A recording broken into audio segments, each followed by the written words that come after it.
Dear students, welcome to this video lecture on module number 5 of your syllabus, that is power system security and reliability. Okay, so in today's lecture mainly we will be focusing upon the concepts of power system reliability. Power system reliability and stability are correlated with each other. Okay, so let us see what is meant by reliability, what are the main factors affecting the power system's reliability, and various concepts of power system reliability. So introduction. The purpose of an electrical power system is to generate electrical energy and then to transmit and distribute it as through an extensive network. So assessment of reliability of the system is of very much important. Okay, so now let us see how can we define this reliability. Okay, so the reliability term is related to ability of the system to perform its intended function for a given period of time under stated environment and environmental conditions. In a qualitative sense, system planner and designer have always been concerned with the reliability. This reliability can be defined in other ways also. We can say that reliability is nothing but probability of a system or any of the component to perform its function adequately. This measure of reliability is availability of the system expressed in a qualitative manner. It is indicated by the frequency of failure of the system or its component.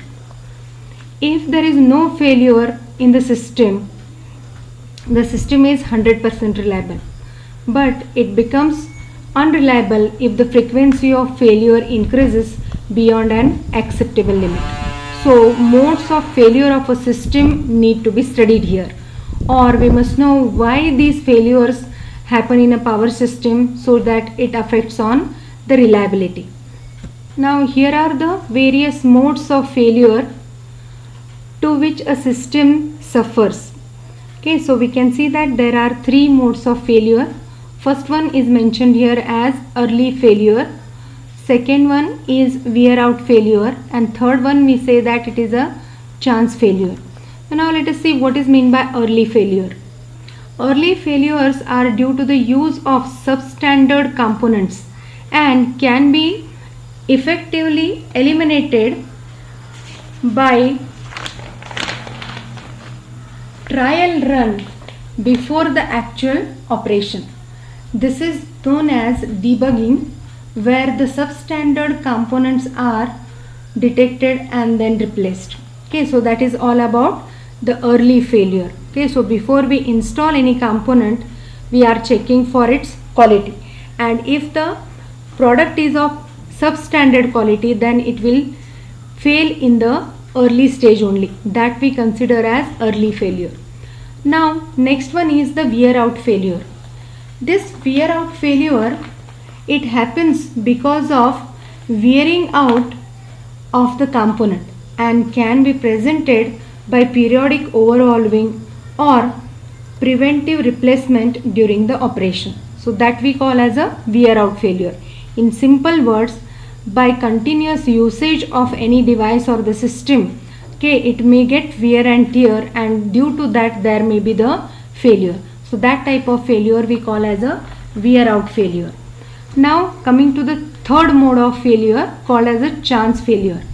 This chance failure, it occurs after the component have been debugged and before they begin to wear out during the operation. This failure occurs unexpectedly and at random intervals. Therefore, the reliability engineering deals with this type of failure. The time of occurrence of such failures cannot be accurately predicted. The probability of their occurrence in an operating state can be calculated by theory of probability. Okay, so from this discussion, it may be noted that life of a system or a component consists of three different periods. Okay, and that we can see in the further graph. Here in this graph we can see graph of a graph indicating life of a system or component. Okay, so here we can see that we have plotted the graph of failure rate with respect to life of the component or life of the system. And here we have mentioned the three different periods. First one is the burn-in period, second one we call as useful life, and third one we call as a wear out period. Now what are these? Okay, so first coming to this burn-in period. The burn-in period, when the system is given a trial run to eliminate the substandard components. So that part we call as a burn-in period. Okay, so in burn-in period the rate of failure is more. Okay, so this part of the graph shows that the failure rate is more in this burn-in period. Then further, next part of the life we call as a useful life. So this useful life is nothing but the time period in the life of a system or component where we can expect the chance failure. Then further we can see the wear out period. This wear out period which starts when the wear out component occurs. Then it may be noted that reliable operation is only possible during the useful life or useful period, and such no system equipment should be operated beyond its useful period. As failures are random during this period, the probability theory can be applied to predict their probability of occurrence. Okay, so this figure is also called as the bathtub curve, okay, which gives us the life of a system or component.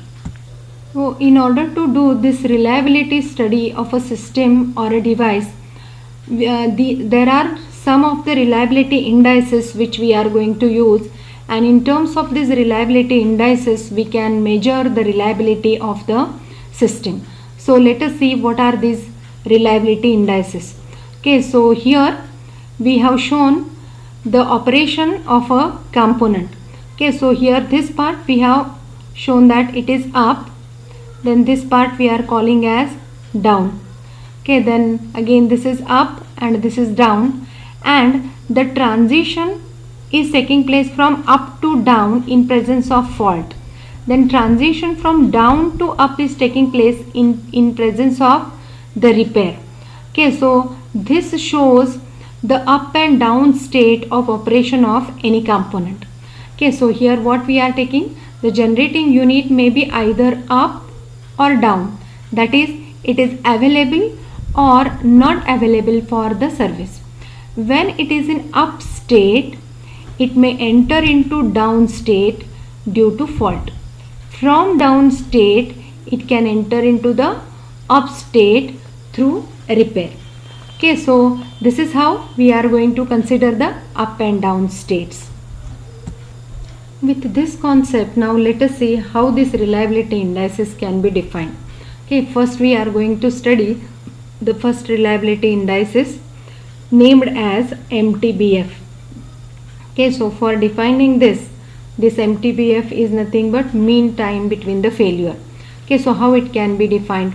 Okay, so let us see. The time interval AB represents an operating period between the successive failures. Okay, so here we can see that the time period, this AB we have indicated in this graph. Okay, so this is AB. Okay, so what this AB indicate? It represents the operating period between the two successive failures. So this side CD is a failure and this side is also a failure. In between two failures, this is the operating time.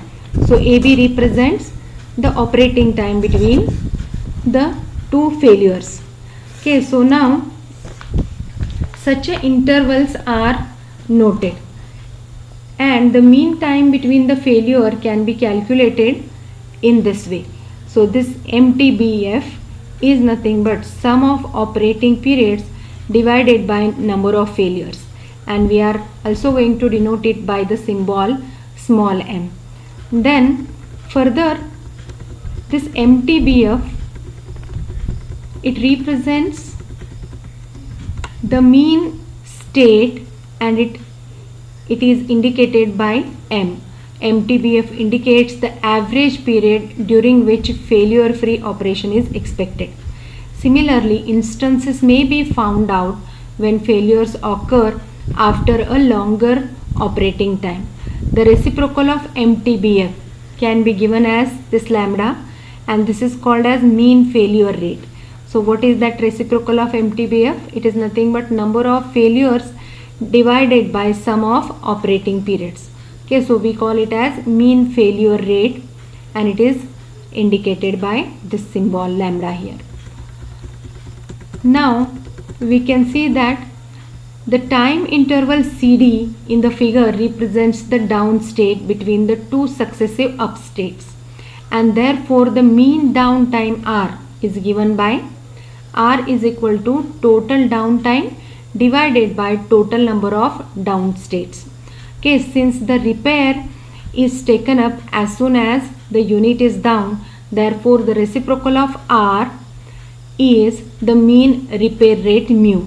Okay, so therefore mean repair rate we indicate as mu is equal to 1 over R.